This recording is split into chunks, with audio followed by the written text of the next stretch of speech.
In this video, we'll discuss ridge regression. Ridge regression prevents overfitting.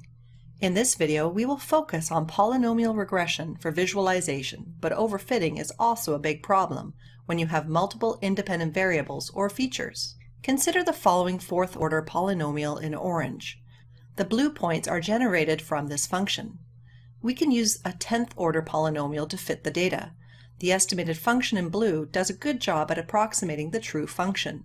In many cases, real data has outliers.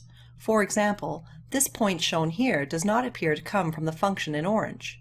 If we use a 10th-order polynomial function to fit the data, the estimated function in blue is incorrect and is not a good estimate of the actual function in orange.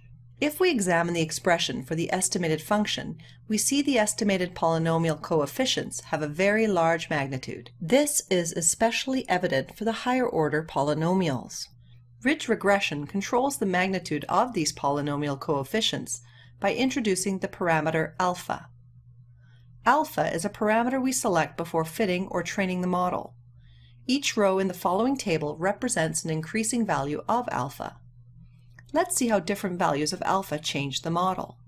This table represents the polynomial coefficients for different values of alpha. The column corresponds to the different polynomial coefficients, and the rows correspond to the different values of alpha. As alpha increases, the parameters get smaller. This is most evident for the higher-order polynomial features, but alpha must be selected carefully. If alpha is too large, the coefficients will approach 0 and underfit the data. If alpha is 0, the overfitting is evident. For alpha equal to 0.001, the overfitting begins to subside. For alpha equal to 0.01, the estimated function tracks the actual function. When alpha equals 1, we see the first signs of underfitting. The estimated function does not have enough flexibility. At alpha equals to 10, we see extreme underfitting. It does not even track the 2 points. In order to select alpha, we use cross-validation. To make a prediction using ridge regression, import ridge from sklearn linear models. Create a ridge object using the constructor. The parameter alpha is one of the arguments of the constructor. We train the model using the fit method. To make a prediction, we use the predict method. In order to determine the parameter alpha, we use some data for training. We use a second set called validation data. This is similar to test data, but it is used to select parameters like alpha. We start with a small value of alpha. We train the model, make a prediction using the validation data, then calculate the R-squared and store the values. Repeat the value for a larger value of alpha.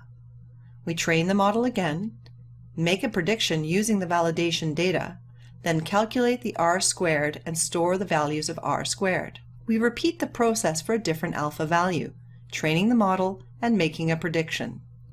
We select the value of alpha that maximizes the R-squared. Note that we can use other metrics to select the value of alpha, like mean squared error.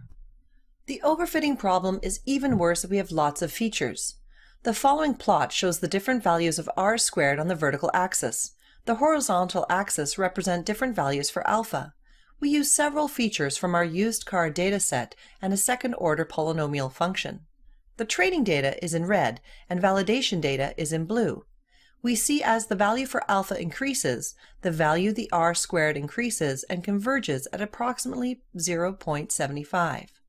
In this case, we select the maximum value of alpha because running the experiment for higher values of alpha have little impact.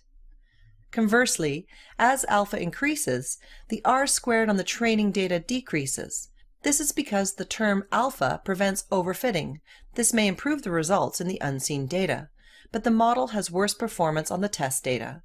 See the lab on how to generate this plot.